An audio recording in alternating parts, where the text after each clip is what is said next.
Broke farmer jumps a city woman's car. He never dreamed she was the powerful tycoon's hidden heir, too. The heat on Vesper Mesa was a physical weight.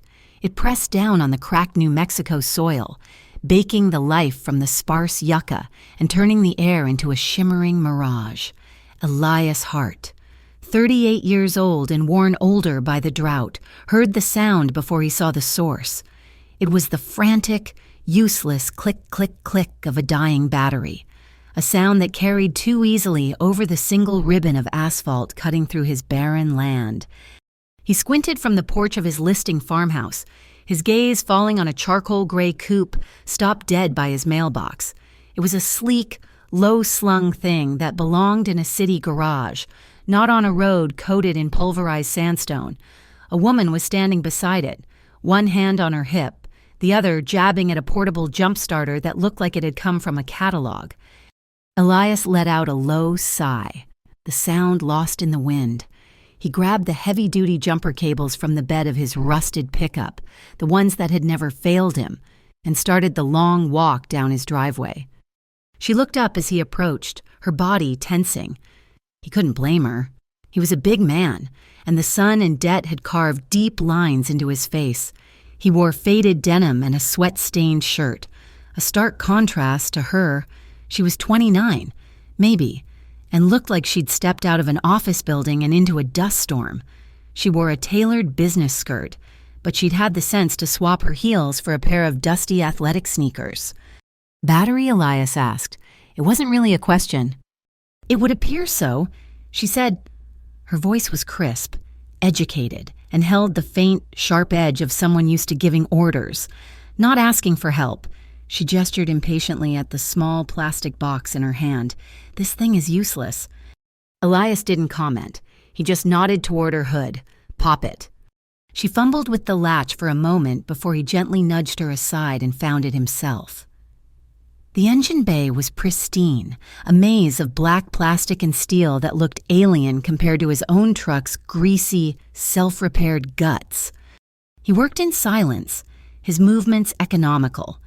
He clamped the thick cables to her battery terminals, then to his own truck, which he'd quietly driven up behind her.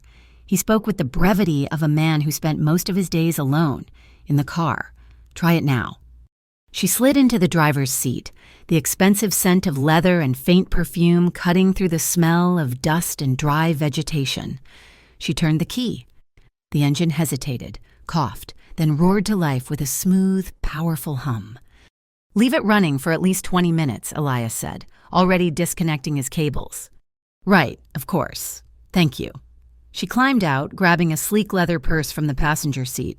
As she pulled out a wallet, a slim plastic card slipped from a side pocket and landed in the dust at her feet. She bent to retrieve it, but Elias saw it clearly. It was a high-level access key, metallic and imposing, with a stylized logo, Ardent Dynamics. Lila, the name was stitched on her purse, froze when she saw him looking. She snatched the card, her face paling slightly beneath the grime. "Just work," she said, too quickly. Elias just nodded, coiling the thick cables. He knew the name. Everyone did. Ardent Dynamics was a titan, a private infrastructure and tech conglomerate that built everything from data highways to private shipping ports. They were ghosts in the machine, too big to see all at once. "I'm driving cross-country," she explained, her voice regaining its composure. "Just needed to find a quiet place to get some work done. Pull off the highway." "This is a quiet place," Elias agreed. He didn't ask what kind of work required a drive into the middle of a New Mexico drought zone. He didn't miss the exhaustion under her sharp gaze, or the way her eyes kept flicking to her mirrors. Even now, with the car running, she was cautious, and it looked like a caution that had been learned the hard way. As if summoned by her paranoia, a vehicle crested the rise behind them. It was a black SUV, the kind favored by government agencies, with windows so dark they looked like polished obsidian. It slowed as it passed them, its occupants invisible. Elias noted the strange, finned antenna array on its roof. It wasn't for satellite radio. It was the kind of rig private surveillance teams used. The SUV continued down the road, disappearing in a haze of heat. Lila was visibly unnerved, her knuckles white on her purse strap. "How much do I owe you for the jump?" For your time, she was already holding a $50 bill. Elias pushed the money away. "Keep it? Just get where you're going." She looked at him, truly looked at him, for the first time. The sharpness in her eyes softened for a fraction of a second, replaced by something that might have been surprise. "No one does anything for free." "We do. Out here," Elias said. "Just means you'll do the same for the next person." She seemed to struggle with that, as if the concept were foreign. "I don't like being in anyone's debt. Please." "Then don't be." She stared at him. Then a small, wry smile touched her lips. She tore a strip from a receipt in her purse and scribbled on it with an expensive-looking pen. "This is the number for the Cactus and Coffee Diner. If you change your mind, or if you ever need anything, leave a message for Lila. Tell them it's about the loan." She handed him the paper. As she did, her sleeve rode up, and he saw it on the delicate skin of her inner wrist, so small it was almost invisible, was a tattoo. It was a simple line drawing of a lantern, inked in a deep, unmistakable blue. A cold prickle went down Elias's spine. He'd heard the whispers at the feed store, the paranoid rants at the diner, the Azure Lantern, not a local gang, but something corporate, something invisible that moved through the supply chains and the banks, a rumor of a white-collar cartel. Lila pulled her sleeve down, perhaps noticing his glance, perhaps not. "Thank you again, Elias." She'd read the name stitched on his shirt.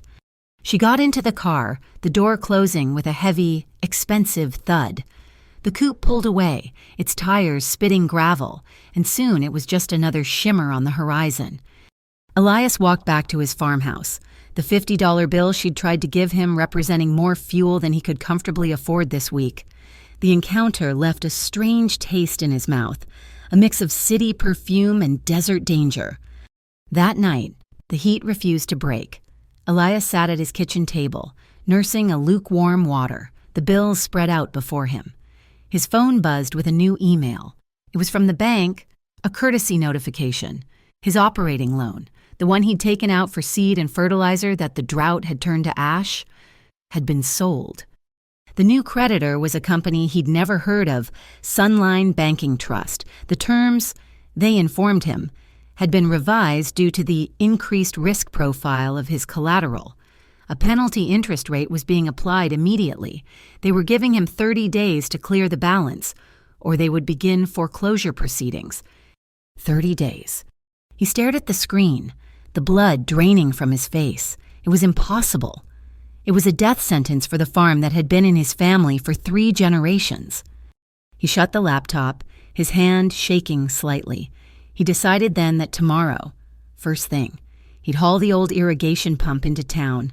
Maybe he could get it repaired, find one last pocket of water.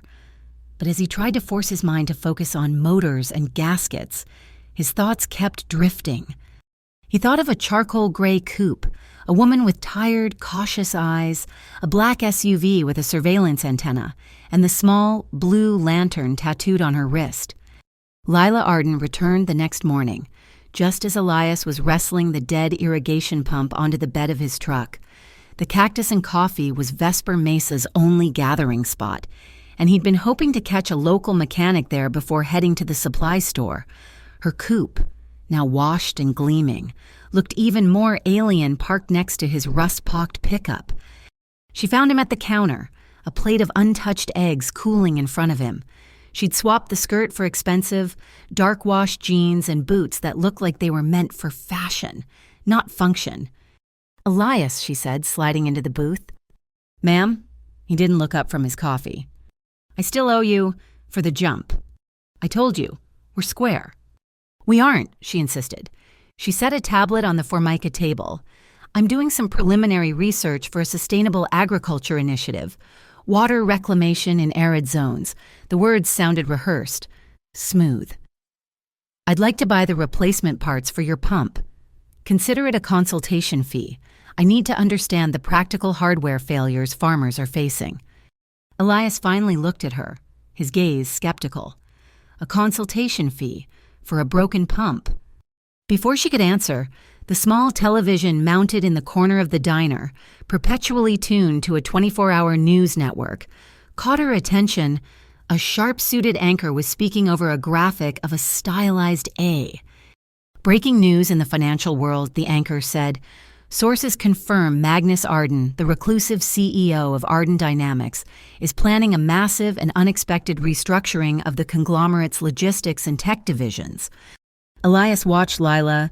She didn't flinch, but she went absolutely still, her eyes unfocused, her gaze directed at the wall just past the screen, as if studying the pattern in the wood paneling. She seemed to shrink into the booth, her polite, corporate mask dissolving into something guarded and tense. Brenda, the diner owner, came over with a fresh pot of coffee and refilled Elias's mug, her eyes flicking from the TV back to Lila. She leaned in toward Elias, her voice low and conspiratorial. You be careful who you're talking to. Elias had a man in here last week. Fancy suit, expensive watch. He was buying rounds and asking questions. Lila's head snapped toward the owner, her focus instantly sharpening. What kind of questions? Brenda shrugged, topping off Lila's water. Who was behind on their loans? Who was worried about the drought? Whose wells were running dry?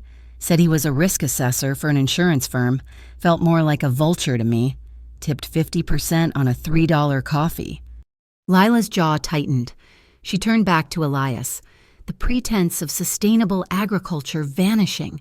The water cisterns, the main ones that feed this part of the mesa. Can you show them to me?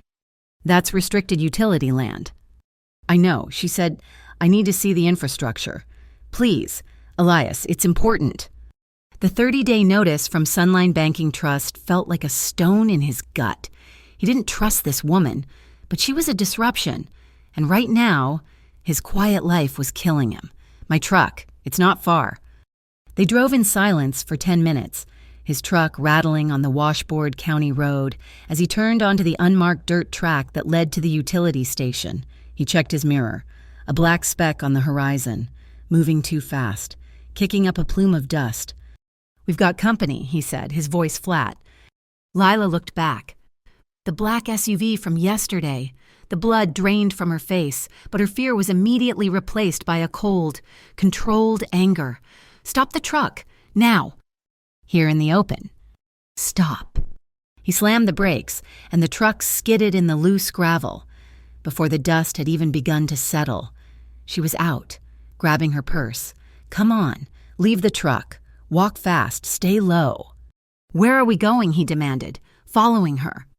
Dry Echo Canyon, over this ridge. It's a blind spot from the road. He knew the place. They half ran, half scrambled over the sun-baked rocks, the heat radiating up through the soles of his boots. They reached the narrow, vertical split in the sandstone and plunged into the sudden shade. Elias was breathing heavily. Lila wasn't even winded. She dug into her purse and pulled out a device that looked like a sleek, modified smartphone, but with a small, telescopic antenna.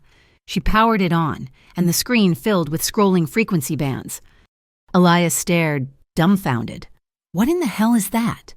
Signal scanner, she muttered, her eyes fixed on the display. They're running a wideband sweep, looking for a tracker. They must have planted one on your truck when they passed us yesterday. She moved like a soldier, a professional. This was not a woman researching sustainable agriculture. This was something else entirely. They waited in the stifling silence of the canyon for 5 long minutes. All right, Elias said, his voice dangerously quiet. The TV, the SUV, that thing. You've got about 10 seconds to tell me who you are. Lila looked up from the scanner, her face a mask of cool calculation. You're better off not knowing. That SUV was parked a mile from my land yesterday. That man in the diner was asking about my debt. Now they're on us. I'm already in it. Talk. She let out a long breath.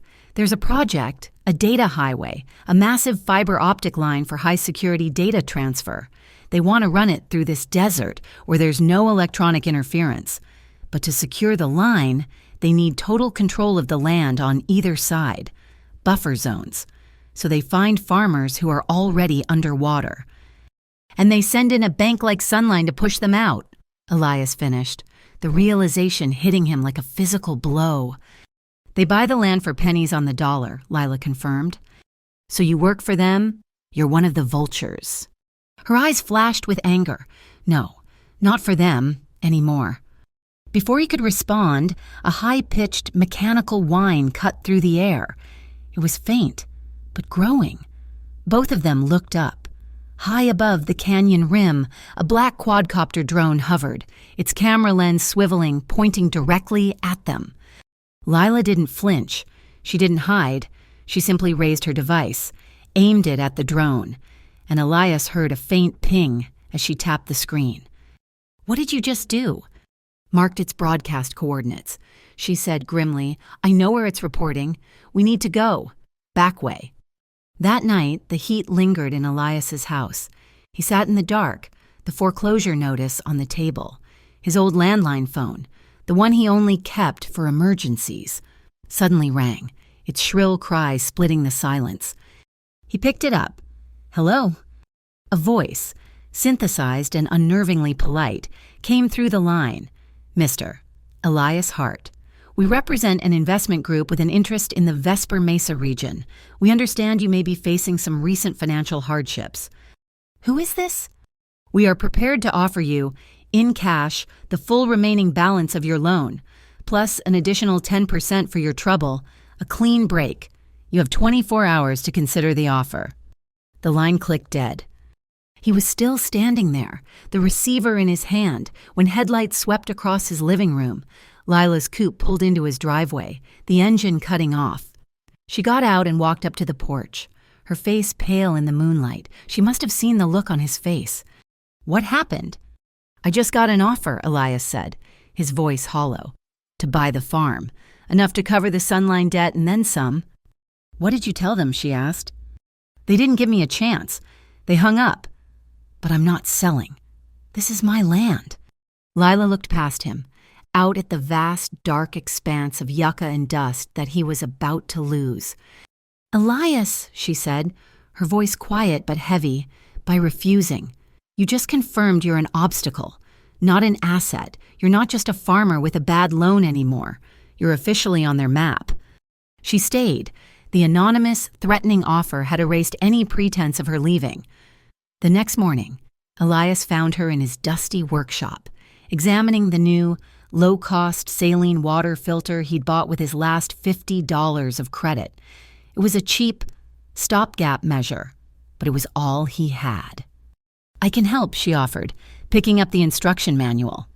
He almost laughed. Her hands were smooth, her nails clean. She looked like she'd never held a wrench. "It's not a data server." "The physics are the same," she retorted, though a faint blush rose on her neck. "Pressure, flow, filtration media. Just tell me what to hold." It was awkward. He was used to working alone, his movements precise. She was clumsy, turning the PVC pipe the wrong way, dropping a gasket in the dust, but she was trying. She held the housing steady as he applied the sealant, her brow furrowed in concentration, and when he grunted for the pipe wrench, she had it ready. The gap between the dusty farmer and the city fugitive narrowed with every shared task, every brief, accidental touch of hands. They finished as the sun began to dip, casting long orange shadows across the porch. They stood by the sink, watching as a hesitant, clear stream of water trickled from the tap, the salt reduced just enough to be usable for the hardiest crops. "It's a start," he said, his voice rough. Lila was quiet, staring at the water as if it were a miracle. "I need to tell you who I am. Elias. Why they're hunting me." He turned, leaning against the counter, crossing his arms. He waited. "The man on the TV, Magnus Arden," she began, her voice low. "He's my father." Elias didn't move, but his eyebrows drew together. "I'm his hidden heir," she continued, the words coming out in a rush, as if she were pulling off a bandage. "The illegitimate, unannounced daughter. He was always going to acknowledge me, or so he said, but he got sick. The board of directors took control. Now, the paternity documents, the trust, it's all locked down to them. I don't exist, except as a threat. She paced the small kitchen, the nervous energy she usually kept bottled up now radiating from her. Arden Dynamics isn't just a company, it's a machine, and it's been compromised. The Azure Lantern, Elias said, the blue tattoo on her wrist. She nodded, rubbing the spot instinctively. They're not just a rumor, they're a cancer. They burrowed into the company disguised as a third-party logistics contractor. They're using our infrastructure, our satellites, our shipping routes, to launder money, millions. They move it through everything: produce transport, dry storage, even those fake drought relief contracts like the one they're using to squeeze you. She stopped pacing and looked at him, her eyes sharp with a pain that went beyond her situation. I was a data systems architect for the company. I'm the one who built the security protocols for the data highways, and I'm the one who found the back doors they were using. I found the shadow ledger. So you went to the board? I tried, she said, her voice bitter. The next day, my access was revoked. I was framed for corporate espionage, for massive IP theft. They said I built the back doors myself. She let out a humorless laugh. The corporation's own private security force, Aegis Blue, was given the warrant to bring me in. That's who's in the black SUV. They aren't police. Elias, they're corporate assets. If they find me, I don't go to court. I just disappear. The sheer scale of it was suffocating. A billionaire's hidden daughter, a compromised corporation, a private army. He felt the floor fall out from under him, leaving him standing on nothing but 30 days of debt. He shook his head, the weight of his own problems pressing down. Lila, I'm just a farmer. I'm trying to keep my water on. This is out of my league. She stepped closer, her gaze unwavering. That's why I'm telling you. That's why I'm still here. Her voice dropped, losing its corporate edge and becoming something raw. Since this started, every person I've talked to, every old friend, every lawyer has done the math. They've calculated the risk versus the reward of helping me. They've asked me what I'm worth. You haven't. She put her hand on his arm. Her touch was light, but he felt it like a brand. You're the only person who hasn't asked me what I'm worth. He looked down at her hand, then back to her face. He saw the exhaustion, the fear, but underneath it a fierce, stubborn will that matched his own. They're using the land, he said, his mind starting to click, to move from defense to offense, the buffer zones for their data highway, that relay station on Mesa Relay 7, the one we saw from the canyon. She followed his logic instantly. It's more than just a relay. It's a data logging hub. It has to be. It's reading all the traffic coming out of the shipping ports and warehouses. Container data, he murmured, a cold memory surfacing. He looked away, toward a faded photograph on his mantel, a smiling man, younger, leaning against the cab of a semi-truck. Elias, what is it? My brother, he said, his voice thick. Used to be a port driver, long haul. He died 2 years ago. They called it an accident, brake failure on a clear night, but it never sat right with me. He knew his truck. He was bringing it in from the Port Briar route, the same port Arden Dynamics manages. Lila's expression softened into something new, not pity but understanding, a shared sense of injustice. Elias, if Azure Lantern is using that port to move dirty containers, and your brother saw something, if we can get the logs from that relay station, we can expose the entire dirty money trail. We might be able to find out what really happened to him. We could give them both justice. The air in the small farmhouse crackled with the unspoken. The danger was immense, a tidal wave that could sweep his small, broken life away. But for the first time in years, he felt something other than despair. He felt a sliver of all-consuming purpose. He looked at her, at this impossible, brilliant, hunted woman. He was terrified, not of the men in the black SUVs, but of the hope she was offering him. He was afraid of losing someone else. She must have seen the conflict in his eyes. Elias, she said, her voice very soft, We don't do this unless we're both in agreement. We only move forward if we both say yes." He held her gaze, the silence stretching, filled with the ticking of his grandfather's clock and the sound of his own heart. He gave a single, slow nod, yes. The moon was a cold silver disk, painting the angles of the desert in stark black and white. It made the drive to Mesa Relay 7 feel like a clandestine operation, which Elias supposed it was. His old pickup truck rattled and groaned, the chassis complaining about every pothole on the unpaved utility road. He'd given Lila a fluorescent yellow high-visibility vest and a dusty hard hat from his shed. They looked absurdly official and completely out of place. "Last chance," he said, his voice low, his knuckles white on the steering wheel. "We can still turn around. Call in the anonymous tip." Lila, sitting beside him, was checking the charge on a small, black rectangular device, and they'd wipe the server logs before the first police car even hit the main highway. The data would be gone, and we'd just be two trespassers. No, we do this, or we do nothing. He just grunted, accepting. He'd already made his choice. The relay station was a simple, windowless metal shed inside a 12-foot chain-link fence.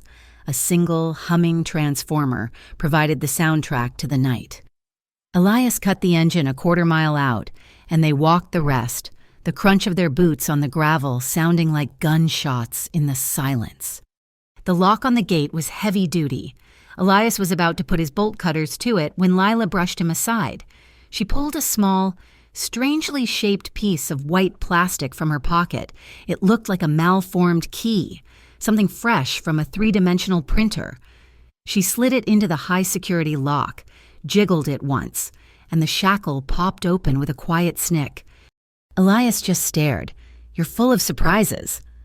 "It's a bump key, based on the lock's patent schematics, which are all public record," she whispered, already moving toward the main cabinet on the side of the shed.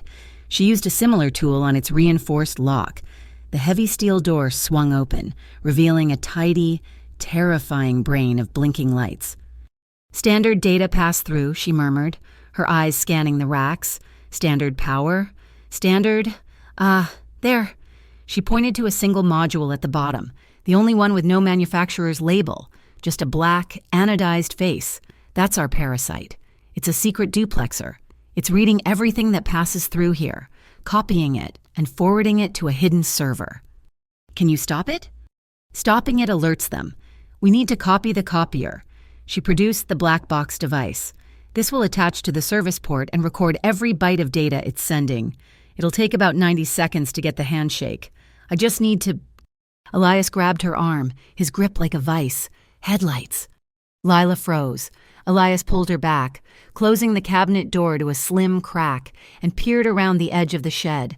A truck, identical to the black SUV but outfitted with the Aegis Blue logo, was rolling slowly up the utility road, its headlights off, running on night vision. It crunched to a stop 50 yards away. Two guards, dressed in black tactical gear, got out.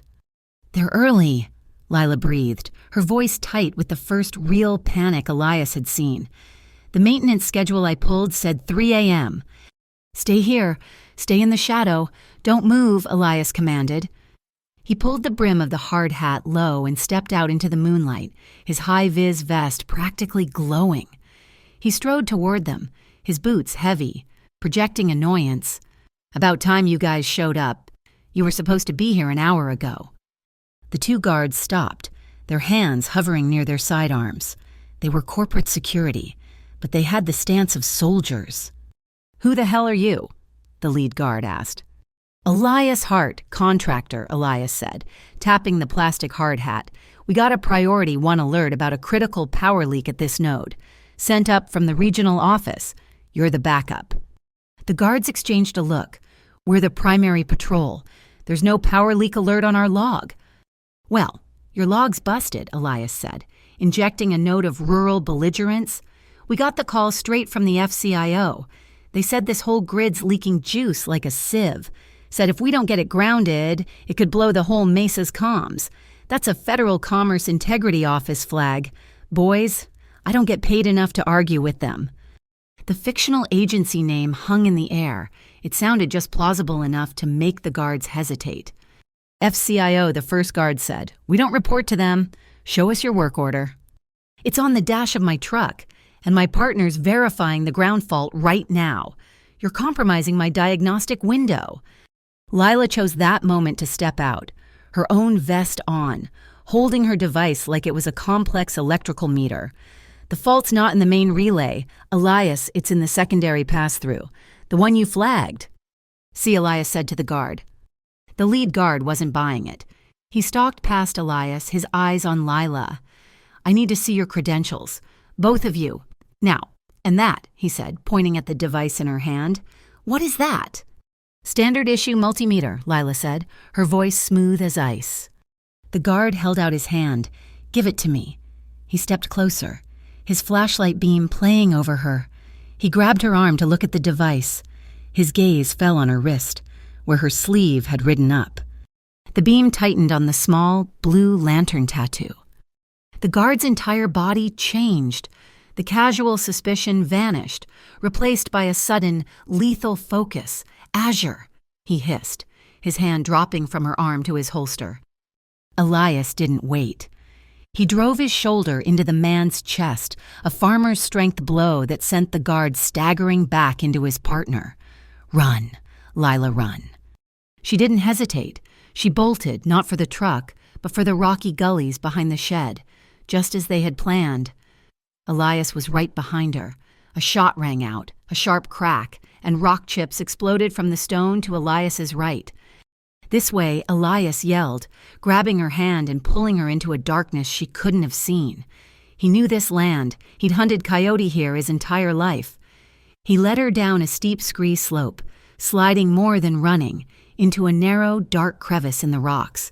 It was the entrance to an old, abandoned prospector's mine. They plunged into absolute blackness. Behind them, they could hear the guards shouting, their flashlights cutting uselessly at the mouth of the gully. "They'll follow us in," Lila panted, her voice echoing in the small space. "No, they won't," Elias said. He reached into his pocket and pulled out what looked like a thick, roadside flare. "They'll wait for us out, or they'll try. Cover your ears and eyes." He struck the cap on the rock. It didn't just ignite. It exploded with a blinding on magnesium-white flash and an ear-splitting whump. It was a high EM output coyote flare he used for scaring off predators, designed to fry sensitive electronics in a small radius. The guards' shouts turned to pained yells as their night vision goggles overloaded. Their comms would be a mess of static. "Now," Elias said, grabbing her. They scrambled out a secondary ventilation shaft, he knew, 50 feet from the main entrance. They ran, low and fast, using the flare's chaotic aftermath as cover, circling back to the pickup. They were halfway back to the farmhouse, driving with no lights, before either of them spoke. Lila was clutching the black box to her chest. "I got it," she said, her voice shaking but triumphant. "I got the handshake. I got everything." She plugged the device into her laptop.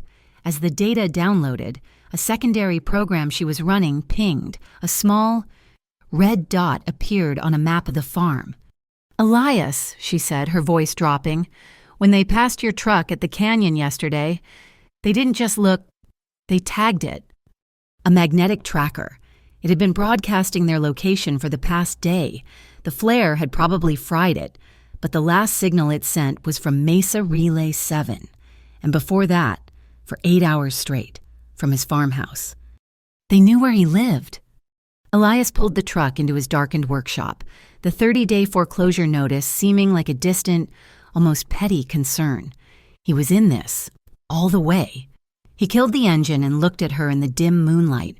His fear was gone, replaced by a cold, hard resolve. "They'll come here," he said. "It wasn't a question.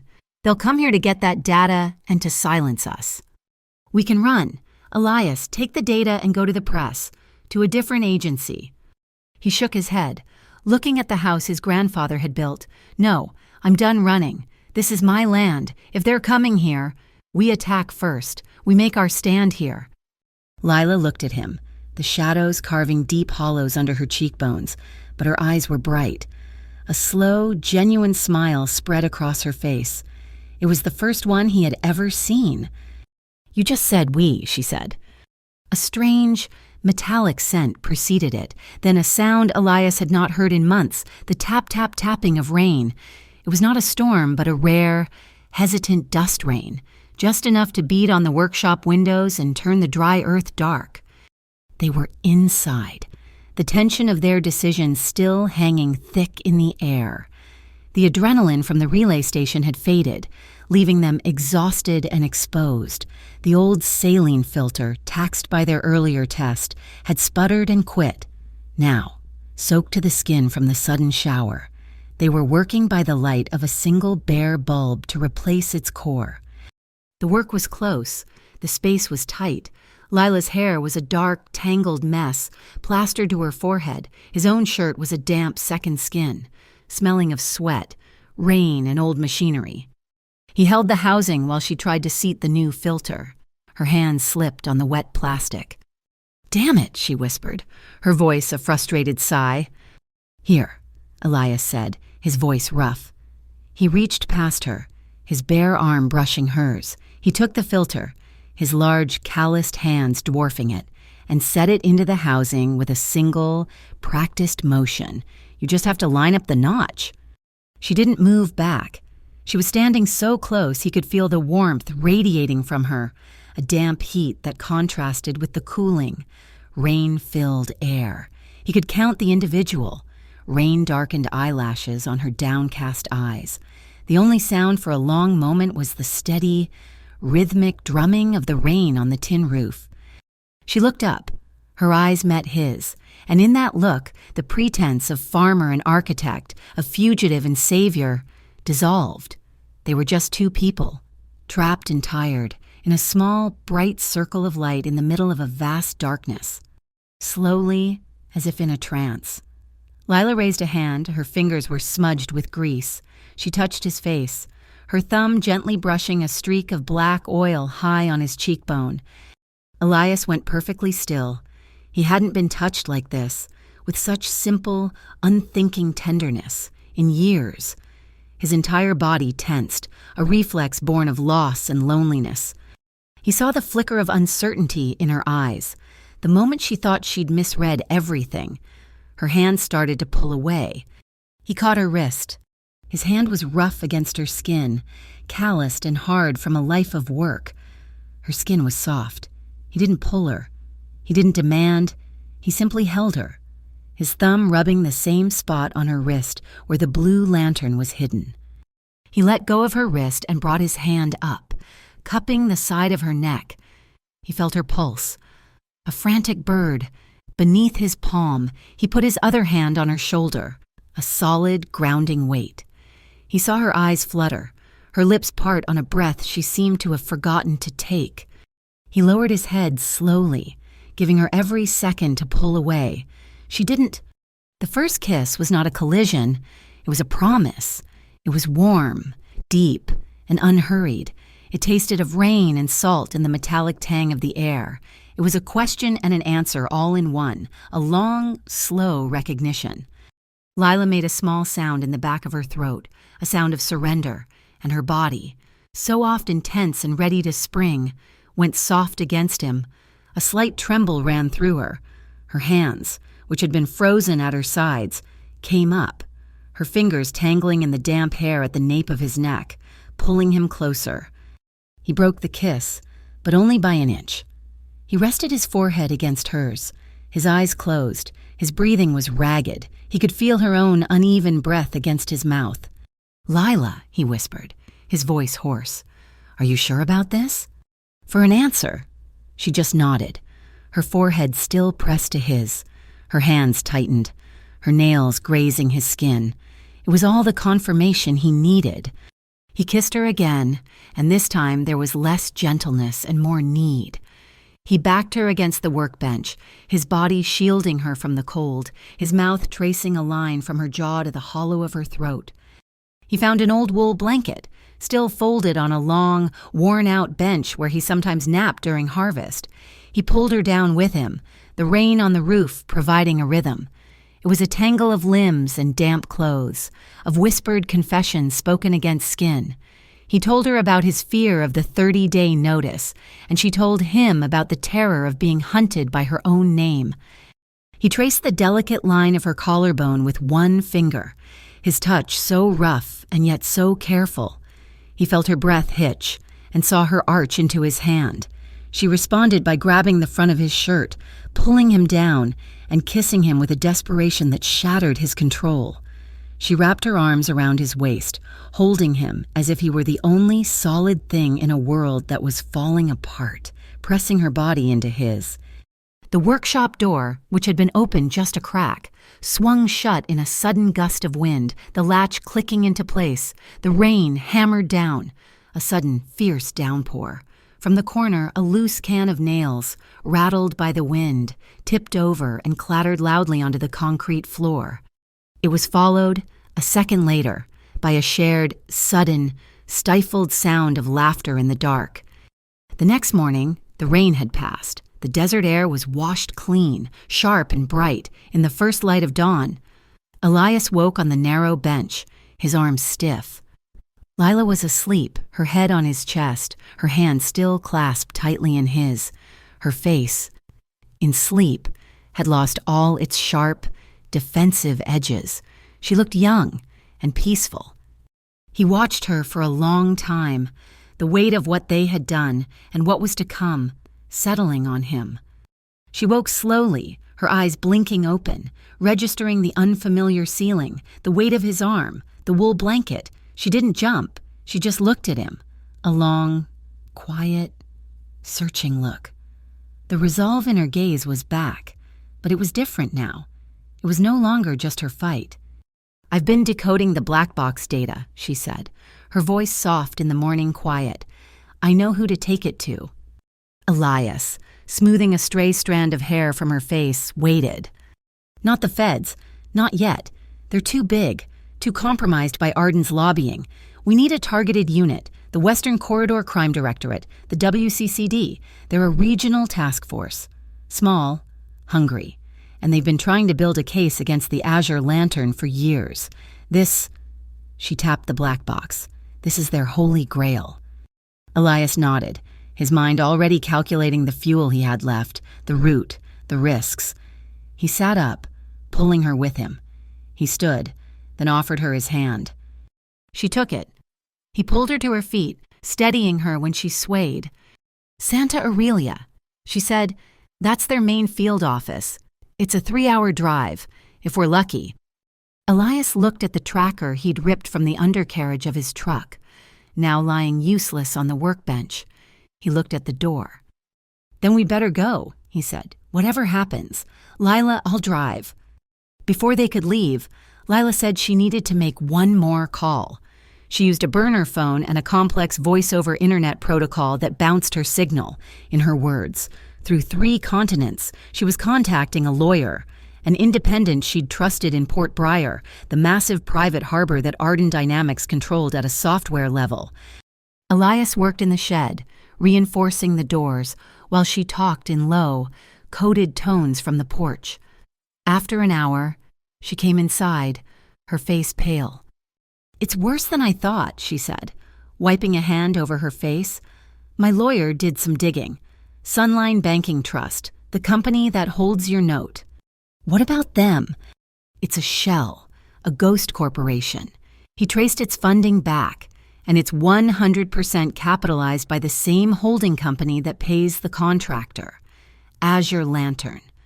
She started pacing the workshop, her energy a frantic, caged animal buzz. It's their land grab model. They use Sunline to buy up distressed debt on properties they need. Like yours, they foreclose, take the land for nothing, and then lease it back to a refrigerated storage company, which is just another shell. They use the cold storage containers to launder the cash from the port. It's a complete, closed-loop washing machine. "So the 30-day notice wasn't a coincidence," Elias said, his voice flat. "It was the plan." "It was always the plan." She stopped, and it gets worse. While he was digging, he triggered an alert. Arden Dynamics headquarters just served my old empty apartment with a cease and desist, they're accusing me, by name, of violating the Data Security Act, of data misuse. They're painting me as a corporate terrorist. They're afraid of what we have, Elias said. My lawyer said I should release the data anonymously, disappear. Let the WCCD handle it. He said if I surface, they'll bury me in court for a decade, even if I win. He's probably right. I'm not doing it, she said, her voice hard. I'm not staying a ghost. If this is what it takes, I'll go public. I'll claim who I am. I'll attach my father's name to it and let the world watch. While she'd been on the phone, Elias had been doing his own kind of digging. He'd gone into the spare room, the one that had been his brother's, the one he rarely entered. He opened the closet and pulled out a dusty cardboard box. It was filled with his brother's things, old logbooks, a pair of worn-out driving gloves, a few faded photos, and at the bottom, an old dash-mounted camera, the kind that was common 10 years ago. He brought it into the workshop, his hands unsteady. I don't know if there's anything on it. The police gave it back to me, said the memory card was corrupted. I never had the heart to look. Lila took it from him reverently. It was ancient by her standards, but the card was intact. She slotted it into a reader, her fingers flying across her laptop. The file system is damaged. Not the data, she murmured. They just didn't have the right software. A few clicks, and a video player opened. The view was grainy, timestamped 2 years prior, in the dead of night. Rain lashed the windshield. They were at a truck stop or a holding yard. Elias's brother was humming, the radio playing low. Then, the truck's main headlights were cut. The cab was plunged into darkness. 2 men in dark, unmarked rain gear appeared. They weren't looking at the driver. They were focused on the back of the truck. One of them, using a flashlight, read off a number. The other used a pair of bolt cutters. The container seal snapped. They replaced it with a new one from a pocket. Then one of them spray-painted a new, second number on the container door. He saw it, Elias whispered, his blood running cold. He saw them swap the seals. Lila paused the video, her face grim. Elias, look at the container. It was just visible in the grainy light. A small, stylized Arden Dynamics logo was stenciled on its side. Now, look at the black box data. She pulled up another window, a screen of scrolling code from the relay station. This is the log from that night. Here is the container your brother was hauling, and here, she pointed, is the record? An hour after this video was taken, the container's official electronic record was flagged as a satellite route diversion for a weight check. But the original seal number never checked back in. Only the new one. This is it. This is the proof. This is the exact moment they moved a dirty asset onto their shadow route. They stared at the screen, at the ghost of his brother's last moments. This was the proof that could burn them all. The sound of tires on his gravel driveway, moving too fast, shattered the moment. It was not the black SUV, it was 2 white panel vans, the kind used by utility workers. But the men who got out were wearing Aegis blue windbreakers. They're here, Lila said, her hand grabbing the black box.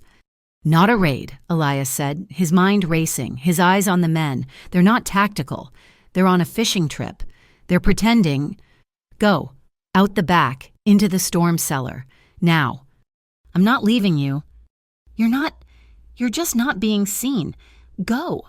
Lila slipped out the back door as Elias walked onto the porch, wiping his greasy hands on a rag, his face a mask of annoyed confusion. The lead Aegis man, who looked more like a mid-level manager than a soldier, flashed a badge. Mr. Hart, we're with Aegis Blue. Regional Safety Compliance. We're conducting follow-up inspections on all properties adjacent to the Mesa Relay 7 grid, which experienced a major power surge 2 nights ago. Power surge, Elias said. Playing dumb. My power's fine. It can cause ground-level electrical failures. We just need to check your main breakers, your workshop, and your outbuildings for fire risk. Standard procedure. They were looking for the data. They were sweeping the farm. Fine, Elias grunted. The house is fine. Workshop's over there. But you'll want to be careful by the old compost shed, the one with the red door. Why, the guard asked. his eyes narrowing. "The sensor's been acting up on the slurry sprayer. We're on a high wind advisory. It's sensitive," Elias said, shrugging. The lead guard, clearly thinking Elias was a stupid farmer, rolled his eyes and motioned to two of his men. "Check the workshop. You two, check the sheds, quickly." Elias watched as the two men approached the old compost shed. He leaned against his porch railing, his hand casually near the external, unmarked control panel he'd wired himself for his irrigation system. One of the switches was not for irrigation. The men kicked the red door open and stepped inside. Elias flipped the switch. There was a half-second delay, then a loud, wet whoosh. The two men staggered out of the shed, screaming, completely and utterly drenched from head to toe in pressurized, liquid-hot compost slurry, a foul-smelling mixture of water and fermented manure. They were disarmed, disgusted, and temporarily blinded. The lead guard stared in horror, his hand on his sidearm, but he clearly had no protocol for this. "Told you it was sensitive," Elias said. The lead guard, his face purple with rage, barked at his men. "Get in the van. We're done here." They scrambled back, leaving a foul trail, and the van sped off in a cloud of dust and humiliation. It was a small, ridiculous victory, but it felt enormous. He was still smiling when Lila emerged from the cellar, her own laughter suppressed. The moment sobered. However, when her burner phone, the one she'd used to call the lawyer, began to ring, it was a number she didn't recognize, but it was routed through the Arden Dynamics internal exchange. She answered, her face going pale. Elias could only hear her side. "Hello? Yes." "I don't know what you're talking about." A long pause. Her hand was shaking. "I understand," she finally said, and hung up. "Lila, what was that?" She looked at him, her eyes wide with a new, terrible understanding. That was my father. That was Magnus Arden. What did he say? He didn't mention the data. He didn't mention the company. He just said one thing. Her voice was a bare whisper. He said, "Lila, if you step into the light, I can't protect you." Elias stared. He knows. He knows you're out here." "He's not protecting them," she said, a horrifying realization dawning on her. "He's not protecting the board. He's trapped. He's telling me he's a prisoner." "The board, Azure Lantern, they have him. Oh, God, he was trying to warn me." The fight, which had been about justice for his brother, about saving his farm, about exposing a corporation, suddenly became crystal clear. "To save your father," Elias said, "you have to burn down his company?" She nodded, wiping a tear from her eye, her resolve hardening into steel. "We have to go. We met the WCCD. We will end this." They packed in 5 minutes. Before they got in the truck, Elias walked over to his elderly neighbor's house. A quarter-mile down the road, he had old Mr. Henderson sign as a witness, a temporary power of attorney. "Just in case I'm gone for a few days. Henry," Elias said, trying to keep his voice light. "Don't want the bank to be able to seize the land just because I miss a phone call." The old man, his eyes full of wisdom that didn't need explanations, just nodded and signed the paper. "You be safe, son. That farm is you." "I know," Elias said, taking the paper. "That's why I have to go." They didn't take the coupe. It was too fast, too conspicuous, and, as Lila pointed out, probably had a new tracker on it by now. They took Elias's old farm truck, the one with the cracked windshield and the engine that knocked until it warmed up. It was anonymous. It was tough. They'd been on the interstate for less than an hour, swallowed by the darkness between towns. When Elias saw them, 2 sets of headlights, high and aggressive, closing the distance far too quickly. They weren't police. They were heavy-duty pickup trucks, the kind with reinforced grills. "They found us," Lila said, her voice tight, stating the obvious. "Yeah," Elias said, his eyes flicking from the mirrors to the road ahead. "They're faster, but maybe not smarter." The trucks pulled up on either side of him, boxing him in, trying to force him to slow down. Elias saw the exit sign for the small town of San Tadeo. He hit the brakes hard, cutting the wheel sharp to the right. The old truck fishtailed, tires screaming, and shot down the exit ramp, leaving the two pursuing pickups to overshoot the turn. They'd recover. He knew. He had seconds. He didn't head for the main street. He turned into the sprawling, chaotic grounds of the San Tadeo weekly night market. It was a labyrinth of brightly lit food stalls, canvas tents, and panicked shoppers. People scattered as Elias threaded the big truck through the narrow aisle, the air thick with the smell of roasting corn and diesel. The two pickups reappeared, barreling in behind them, less concerned with collateral damage. "Lila, that contact you have, the WCCD, call them. Tell them we're being pursued," Elias ordered, his voice calm as he dodged a rack of clothes. Lila was already typing on her burner phone, her face illuminated by the screen. "I'm sending a distress signal, encrypted, GPS coordinates attached. They should—" Her face fell. "They're jamming me. Wide spectrum. I can't get a signal out." The lead pickup slammed into Elias's tailgate, a heavy, metallic crunch. The truck spun, crashing through a flimsy wooden barrier and stalling in a dark alley between two tents. The two pickups blocked the entrance, their high beams pinning the truck like a terrified animal. 4 men, all wearing the familiar Aegis blue insignia, stepped out, weapons drawn. "It's over," Lila breathed, her hand reaching for the black box data. "Not yet," Elias said. He put his hands up, visible through the windshield. He reached into his pocket and slowly pulled out the truck key. "Just a minute. Don't shoot." The engine stalled. He opened his door and stepped out, hands raised high. "You got us? You got us? Just, the woman's not involved. She's a hostage." The lead guard laughed, a harsh, ugly sound. "Nice try. Hart, we know exactly who she is. Give us the data, and we'll just take you in." "The data," Elias said, "playing dumb. I don't know what you're talking about. You want the truck? Take it." He tossed the key onto the ground between them. The lead guard motioned to another.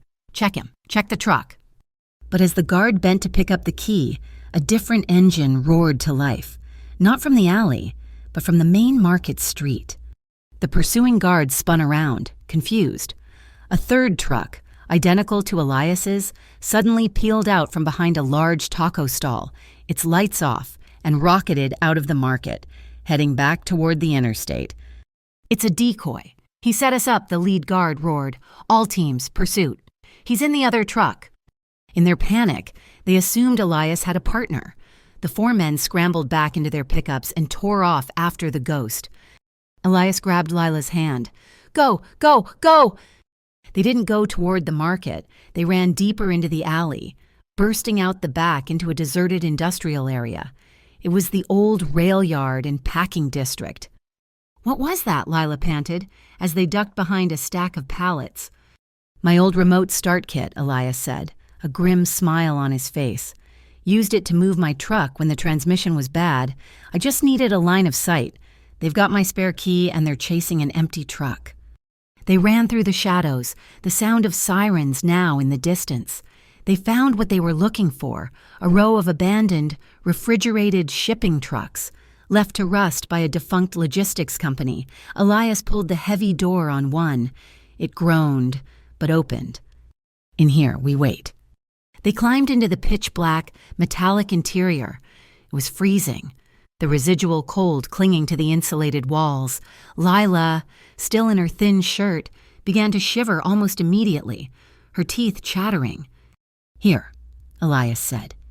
He pulled off his heavy denim jacket, the one that smelled of earth in the workshop, and wrapped it around her shoulders. It wasn't enough. The cold was biting. I can't stop shaking," she whispered, her body trembling violently. "It's okay." He sat down on the cold metal floor, pulling her back against his chest. He wrapped his arms around her, enclosing her in the jacket, sharing his own body heat. He held her tight, his chin resting on the top of her head. She was rigid at first, then, slowly, she relaxed into him. Her shivering didn't stop, but it lessened. She was tucked against his chest, her ear against his ribs. She could feel his heart. It wasn't fast. It wasn't panicked. It was a slow, steady powerful beat. Thump, thump, thump, the rhythm of the earth, the rhythm of a man who was not afraid. She closed her eyes, and for the first time in months she felt safe. They waited for an hour. Long after the sirens faded, they slipped out of the truck and moved toward the active rail yard. A long freight train was pulling out, its speed slowly increasing. A flat car carrying massive stacks of fresh-cut lumber rolled by. "That one," Elias said. He ran alongside it, grabbed a ladder, and swung himself up. He reached down a hand for Lila. "Come on." She grabbed his forearm, and he hauled her up in one smooth motion. They collapsed behind a stack of logs as the train picked up speed, the wind of the open desert whipping at them. It was breathless. It was insane. Elias looked at her, her hair wild, his jacket swallowing her, and he started to laugh. She looked back at him, and she laughed, too. He took her hand, his calloused fingers lacing through hers, and they held on tight as the train carried them into the night. Santa Aurelia was a different world. It was an inland port, a city of steel and concrete rising from the dust. They found the WCCD field office in an anonymous government building. Inspector Kellen Price was a woman who looked like she hadn't slept in a week and didn't care. She listened to their story without expression, her eyes sharp, her coffee black. "You're lucky you found me," Price said. "I've been hunting Azure Lantern for 2 years. They're ghosts. But this..." She looked at the black box in Lila's hands. "This is the Bible." Lila plugged it into Price's secure terminal. "Here's the data from the relay, cross-referenced with the dashcam footage from the victim's truck. It's all there. The shadow server, the diverted containers." Price leaned in, her eyes scanning the code. She stopped. "Wait, what's this?" She pointed to the digital signature on the main data packet. "This is your signature. Miss Arden, your internal developer key."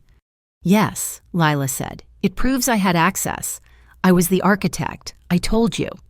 "No," Price said, her face hardening. "You don't understand. Your key is still active in the Arden system. But this packet, it's been tagged. Someone, after you, added a booby trap, a Trojan key. The second I try to use this as evidence, the second I upload it to our servers, it sends an alert to Arden Dynamics, and that alert will say that your key, right now, just tried to hack the federal database." Lila stared in horror. They anticipated this. They anticipated I might go to the authorities. They framed me as a foreign agent.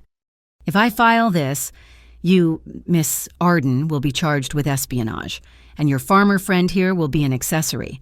This data is useless to me," Price said, leaning back. "So that's it," Elias said, his voice rising. "After all this, you're just going to let them walk." Price looked at them, a small, predatory smile on her face. "I said this data is useless. I didn't say we were done." She turned to Lila. "You said they're using the port to launder money. That means they have a payment channel, a dark one, that runs parallel to the legitimate one." "Yes," Lila said, her mind racing, "a 24-hour high-volume automated clearinghouse." "Then let's forget the data for a minute," Price said. "Let's hit them in the wallet. I can't get a warrant to seize data, but I can get a warrant if I see a felony in progress. What if their dark money channel just broke during peak hours?" Lila's eyes lit up. They'd panic. They couldn't risk losing the transactions. They'd have to manually restart it, force it onto a backup. "And that backup," Price finished, "where would it be?" "It would be on the hidden server," Lila whispered, "the one from the black box. They'd have to activate it manually. It would expose the entire shadow infrastructure. Liv." "That's a big risk." "Miss Arden," Price warned, "if you fail, if you get caught crashing their system, I will never meet you. You're just a cyber criminal, and I'll be the one to arrest you." Lila looked at Elias. He was standing by the window, looking out at the city, his face set. He'd lost his farm. He'd been hunted. He'd found his brother's killers. He turned back, hit them in the wallet. He said, Lila nodded at Price, her voice firm. "We'll call it Operation Circuit Breaker. We'll need access to an Arden Dynamics data hub." The Keswick Tower was a 30-story sphere of black glass and steel, a monument to the new inland economy of Santa Aurelia. It was also, according to Lila, a subordinate data hub for Arden Dynamics, a place with just enough clearance to access the main payment systems. Operation Circuit Breaker began at 2:10 a.m., the deadest part of the night. Elias looked ridiculous and felt surprisingly comfortable.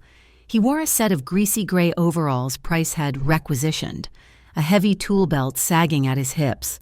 He was the elevator maintenance guy, a ghost in any building. Lila, by contrast, looked sleek and professional in dark clothes, her hair pulled back, a cloned access card of a suspended engineer in her pocket. They went in through the service entrance.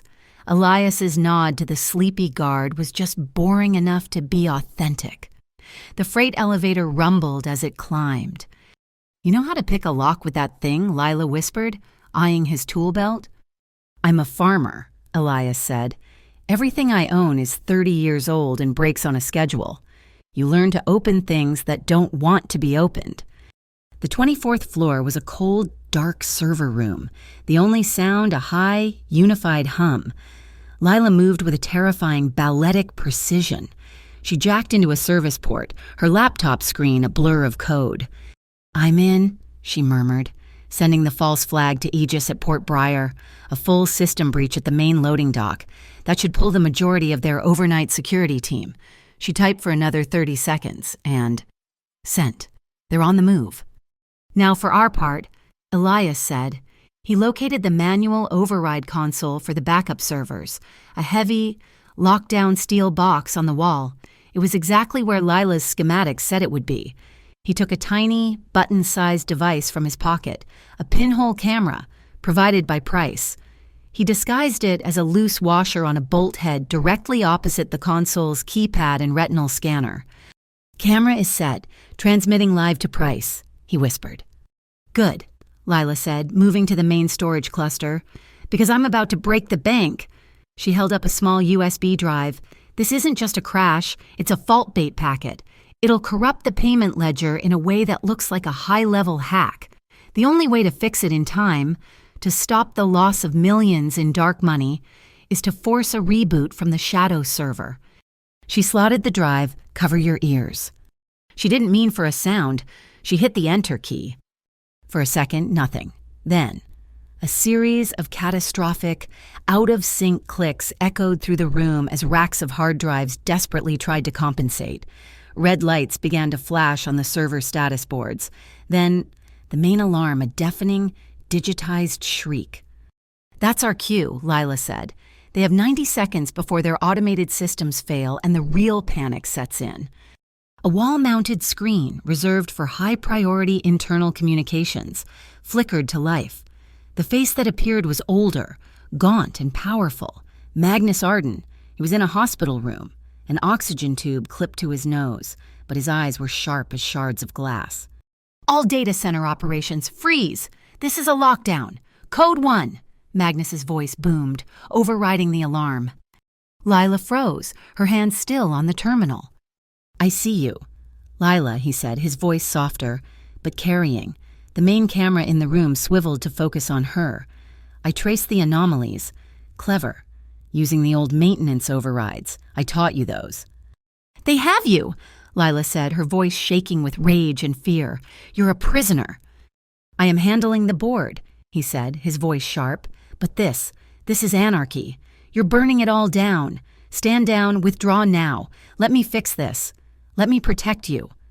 "You can't," Lila whispered, tears of fury in her eyes. "They're using your name to poison the land. They killed Elias's brother. I'm done running. I'm done being your ghost." She turned back to the terminal, her fingers flying, initiating the final crash sequence. New Magnus roared, "Security, to the 24th floor. She's on the 24th floor." The main doors to the server room hissed open, but it wasn't 2 or 3 guards. It was a full dozen, all in black Aegis blue tactical gear. And as they fanned out, Elias saw it. On the breastplates of the lead 4, etched discreetly next to the Aegis logo, was a small, unmistakable blue lantern. Azure Lantern, nested inside the corporation's own security. There the lead guard shouted, pointing at Lila. Elias grabbed her. This way. He didn't run for the elevator. He ran for a simple metal-plated door marked service duct.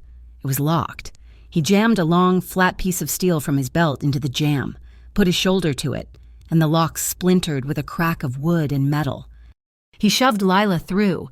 As she scrambled, a guard lunged, grabbing her ankle.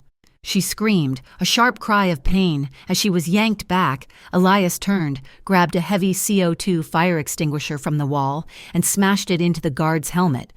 The guard went down. "Elias! My leg!" Lila cried, clutching her shin. It was bleeding, a deep, long scrape. He didn't hesitate. He grabbed her, one arm under her legs, the other around her back, and lifted her. He carried her as he ran, plunging into the dark, metallic-smelling service corridor. Behind them, he heard a loud hiss. The fire suppression Lila choked out. They've triggered it. A cloud of white, ice-cold CO2 gas billowed into the hallway, instantly dropping visibility to 0. The alarms were a muffled, thumping sound. Which way? Elias yelled, his lungs burning. Left, there should be a junction. A stairwell. "I can't see," she gasped. He staggered, running blind, feeling his way along the wall. He stumbled at a T-junction, nearly dropping her. The smoke swirled, and for a terrifying second, he lost his bearings. He couldn't see her face. He couldn't see the path. "Lila," he yelled. Here she cried, her voice right in his ear. She grabbed his face, her hands cold, and pulled his head toward hers, amid the flashing red emergency lights, in the swirling chemical fog. She found his mouth. It wasn't a kiss of passion. It was a desperate, panicked animal act. "I am here. We are alive." He held her, his grip tightening, and for a half-second they just clung to each other. A single, two-person island in a sea of chaos. The moment broke. He saw the exit sign, a faint green blur. He charged. They burst out into a concrete stairwell, tumbling down 2 flights of stairs and spilling out into a subterranean parking garage. The air was clear, but the alarms were just as loud. "A car," Lila said, wincing as she put weight on her bad leg. Elias saw a black anonymous corporate sedan, the Aegis team. He ran to it. The window was open a crack. He had his universal key, a length of solid steel, from his belt. He shattered the glass, reached in, and popped the hood. "Elias, they're coming." He heard the stairwell door slam open. He had 10 seconds. He ripped the plastic from the steering column. He found the wire bundle. He'd done this a dozen times on his old tractors. He sparked the wires. The engine roared to life. "Get in." He dove into the driver's seat as Lila threw herself into the passenger side. He slammed the car in reverse, smashing into a concrete pillar, then threw it into drive. The sedan shot forward, tires smoking, just as the first guards opened fire. They rocketed up the spiral ramp and burst onto the silent city streets. In the rearview mirror, Elias saw them. Not the Aegis-labeled vans, 2 black sedans, identical to theirs, pulling out of the garage, their dashboards lighting up with the telltale, unofficial red and blue strobe lights. Fake cops. Lila's burner phone rang. It was Price. "Price. They're on us. We're in a black sedan heading west." "I don't care where you are," Price's voice said, electric with a cold, savage triumph. "You did it. You crazy bastards. Your camera? I got it. I got it all. I have a live feed of 3 Azure Lantern techs, on camera, at an unauthorized console, manually activating the Shadows server. I have the ball game." A pause. "Elias." "Lila, they just froze $200 million of illicit assets. You just broke the bank." The financial world didn't just shudder, it fractured. Working with the Federal Commerce Integrity Office, Kellen Price's WCCD strike team executed the asset freeze based on the live feed evidence. They didn't hit Arden Dynamics, they hit its shadow. The phantom wallets funding Sunline Banking Trust, which held Elias's debt, and 1,000 others like it, were instantly vaporized. Hundreds of millions of dollars, poised to move at the 3 a.m. clearing, were trapped. By dawn, the logistics markets were in chaos, with rumors of a systemic liquidity failure. The Arden Dynamics board, sensing the blood in the water, moved not with fear, but with aggression. They convened an emergency session. Their first move was to sever the link. They drafted a resolution to publicly denounce Lila Arden as a hostile entity, accusing her of cyber terrorism in league with competitors, and formally disavowing her. They pushed the document in front of Magnus Arden in his hospital room, demanding his signature. He was trapped. Sign it, and he would be disowning his daughter to save the company that was, in turn, holding him hostage. Refuse, and the board would leak his medical information, declare him incompetent, and seize control anyway. He was caught between his blood and his empire. He did neither. He used his one remaining secure channel. A private courier arrived at Price's safe house, a location now protecting Elias and Lila. The courier delivered a simple, leather-bound document sealed with his personal signet. It was not a letter. It was a certified genealogical key, a legally binding certificate of inheritance, filed with a private Swiss registrar years ago, acknowledging Lila as his sole biological heir. Crucially, it contained clauses that, upon its public filing, would immediately activate his voting shares held in trust, nullifying the proxy power of two specific high-ranking board members, the two men Lila recognized as the Azure Lantern's puppets.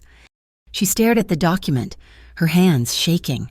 This wasn't just a key, it was a declaration of war. "If I use this," she said, her voice barely a whisper, "it's not just about the money. It's a corporate war. It will be brutal. My entire life, my father's life, will all be torn apart in public."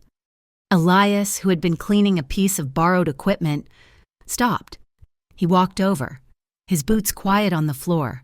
He looked at the fancy, embossed paper, then at her. "Your last name doesn't define you. Lila," he said, his voice quiet but absolute. "You already know who you are. You're the woman who saw a broken-down truck and came back. You're the woman who went into a mine shaft. But the truth should be called by its name." She looked at him, at the quiet strength that had become her anchor. She nodded. "Price," Lila said, turning to the inspector, "I need a secure, internal-only live stream to the Arden Dynamics shareholder network, and I need it now." At 9 a.m., during an already frantic emergency all-hands meeting, Lila's face appeared on every screen in the Arden Empire. She was not in a high-tech office. She was in a bland, government issue room. Beside her stood the farmer from New Mexico.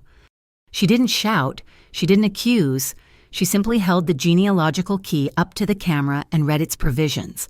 She stated her name as Lila Arden, and she called for an immediate public audit, invoking her rights as the primary heir to the Arden Trust. The reaction was instantaneous. The board's private channel exploded, but the official, public-facing response was silence, a stunned, corporate paralysis. Azure Lantern, however, did not deal in silence. Kellen Price's desk phone rang, the sound jarring. She listened, her face going grim. "They're activating Plan B," she said, hanging up. "Azure Lantern isn't waiting for the corporate vote. They're seizing assets. They've triggered a full-scale lockdown at Port Briar. They've taken the entire automated loading dock hostage. They're going to use the cargo as leverage," Lila said, horrified. "Worse, they're moving their own assets out. We have an eye-in-the-sky report. A convoy of 12 unmarked containers just breached the port's quarantine zone. They're on the move, headed for the rail yard." Price checked her watch. "That's the Spectre 12, the Shadow Route convoy. If they get to the rail spur, that cargo is gone. It'll be in international territory by midnight. We have 30 minutes to stop them before they hit the main line." "We can't get a blockade there in time," a WCCD agent said. "No," Elias said, his mind already working, pulling up a map of the area on Lila's laptop. He pointed to a spot on the screen, a patch of brown land bordering the rail line and the access road. "We don't need a full blockade. We just need a choke point. This old access road, it's narrow, and it runs right by this." He zoomed in. "An abandoned farm. I know that land. It's a bottleneck." "How do we get them there?" Price asked. Lila's fingers were already flying across her keyboard. We don't get them there. We force them. I'm going back into the port's smart grid. If I can't stop them, I can at least steer them. Her screen filled with schematics of Port Briar. I'm locking down the main automated gates. 1, 2, 3, locked. They can't go straight. I'm forcing a reroute. They have to take the old narrow service road. The one that leads past the farm, Elias finished. Move, Price yelled. All teams, to that bottleneck. The abandoned farm was a dust bowl, its silos leaning, its fences broken. The WCCD and FCIO units screeched to a halt, forming a hasty, imperfect barrier of cars. Elias stood with Lila and Price on a small rise as the first sirens grew louder. But the first car to arrive was not the convoy. It was a single, black sedan that pulled up with quiet authority. Magnus Arden stepped out. He was not in hospital scrubs. He was in a perfectly tailored suit, though his face was ashen, and he leaned heavily on a cane. He walked directly to Lila, ignoring the federal agents, ignoring the guns. He stopped 3 feet from her. This was the first time they had stood face to face as father and daughter in the middle of a war zone. You did it, he said, his voice rough. You called the thunder. You left me no choice, she countered, her voice shaking but hard. You let them. Yes, Magnus said, and the single word was a devastating confession. I was silent for too long. I thought I could control them, outsmart them. I was wrong. I was a coward. A roar of engines interrupted them. The first of the convoy trucks appeared, but they weren't alone. A chaotic swarm of Aegis blue vehicles was with them, but they weren't in formation. They were fighting each other. They're split, Price yelled, raising her binoculars. The Aegis team is split. It was true. Half the vehicles, the ones with the subtle blue lantern emblem, were trying to protect the trucks. The other half, the Aegis loyalists who had just seen their corporate structure hijacked, were trying to stop them. It was a brawl of tasers, acoustic jammers, and reinforced bumpers. Through the chaos, the lead truck, the one marked Spectre 12, broke free. It was not a faceless container. It was the target. It saw the makeshift WCCD blockade, and it did not slow down. It accelerated. It roared toward the blockade, toward the abandoned farmhouse, toward the spot where Elias, Lila, and Magnus Arden stood, poised at the epicenter of the entire conspiracy. The final act was coming, on 16 wheels. The Spectre 12 truck roared, a beast of steel and dirty money. Ignoring the flashing WCCD lights, it saw the makeshift blockade not as a deterrent, but as a challenge. Elias was already moving. He didn't run toward the truck. He ran toward the rusted, forgotten silhouette of a construction crane, left over from a failed development. He scaled the rusted rungs of its ladder, his boots finding purchase in the oxidized metal. His mind narrowed to a single point. Below him, the truck's driver, his face a mask of desperate loyalty, saw the concrete barrier ahead and hit the accelerator, aiming to smash through the weakest point. Elias reached the cab. He slammed his body against the cracked glass, forced the door, and threw himself into the operator's seat. He grabbed the main control lever, his farming calloused hands knowing the machine instinctively. He swung the boom, the heavy electromagnet locking onto the largest concrete culvert block on the site. He swung it out, releasing the magnet. The 1-ton block crashed onto the asphalt, 20 yards ahead of the truck. The driver slammed the brakes, swerving hard, the truck's horn blaring. He's not stopping, Kellen Price yelled from the ground. Lila was already in the WCCD mobile command van, her fingers on the laptop. I can't stop the truck, but I'm in their fleet management system. Her eyes scanned the code. They have an emergency protocol. She broadcast a Code 1 safety alert, the highest level command, designed to shut down all engines in the event of a catastrophic chemical spill. The dashboard of the Spectre 12 lit up like a failed Christmas tree. The engine sputtered, died. A second later, it roared back to life. They're overriding, an agent shouted. They're using a manual code, Lila said, her face grim, her fingers flying, trying to build a counter-command. The lantern code. They built their own fail-safe. The truck was maneuvering around the barrier. It was then that Magnus Arden made his final choice. He walked away from the agents, away from the perceived safety of the federal cars, and stepped directly into the middle of the road. He was old, sick, and leaned heavily on his cane, but he stood like a man made of iron. Dad," Lila screamed, jumping from the van. "Get back!" Magnus didn't look at her. He faced the oncoming truck. He reached up, unclipped the heavy, gold chairman pin from his lapel, the symbol of his entire empire, and threw it into the dust. He took the loudhailer from Price's hand. His amplified voice boomed across the chaotic field. "This ends." He was speaking to the Aegis teams, the ones fighting each other, the loyalists and the corrupted. "For 1 year, I have been a hostage. My company, Arden Dynamics, has been compromised by the Azure Lantern. They are a cartel operating under our name, the Board. The Board is complicit. I was silent. I was a coward. No more." The truck's driver, stunned by the sight of the chairman himself, finally slowed to a stop. The fighting between the Aegis factions faltered, the combatants frozen in confusion.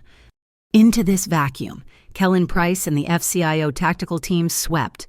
The chaos of the brawl was replaced by the organized, quiet efficiency of federal arrests.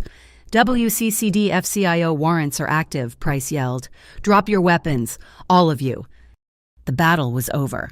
The Azure Lantern members, exposed, were rounded up, but the field leader, a man Lila recognized as her father's chief security advisor, the one who had always been at his side, made one last desperate move. As Lila ran toward her father, the advisor grabbed her, spinning her around, one arm clamped around her throat. In his other hand, he held a knife fashioned from a sharpened plastic zip tie, pressed hard against her neck. "Everybody back," the advisor screamed, his eyes wide with fanaticism. "Get me a vehicle or she dies." Magnus froze, the blood draining from his face. Don't hurt her, please." Elias, high above in the crane cab, saw it all. He had no weapon. He only had the machine. He slammed the lever, swinging the massive 1-ton electromagnet directly over the advisor's head, then dropped it. He didn't drop it on him. He dropped it 10 feet away. The crash of metal on concrete was apocalyptic. It was a sound that shook the ground, a thunderclap of localized destruction. The advisor flinched, his head instinctively jerking up at the source of the noise, his grip loosening for a fraction of a second. It was the only opening they needed. Lila drove her elbow back, burying it into the man's ribs. He grunted, his breath exploding. In that same instant, Magnus Arden, fueled by a father's redeeming adrenaline, lunged forward and seized the man's knife hand, twisting the wrist with a sharp, sickening pop. Kellen Price was there a second later, the snap of her handcuffs finalizing the arrest. "It's over," Price said, breathing hard. Her comms unit crackled. "All units, asset freeze is complete. The shadow system collapsed in the last 90 seconds. Sunline Banking Trust is officially identified as a phantom entity. The money is frozen." The arrests were clean. The board members, implicated by Magnus's public confession and the frozen accounts, were collectively dismissed by emergency order of the FCIO.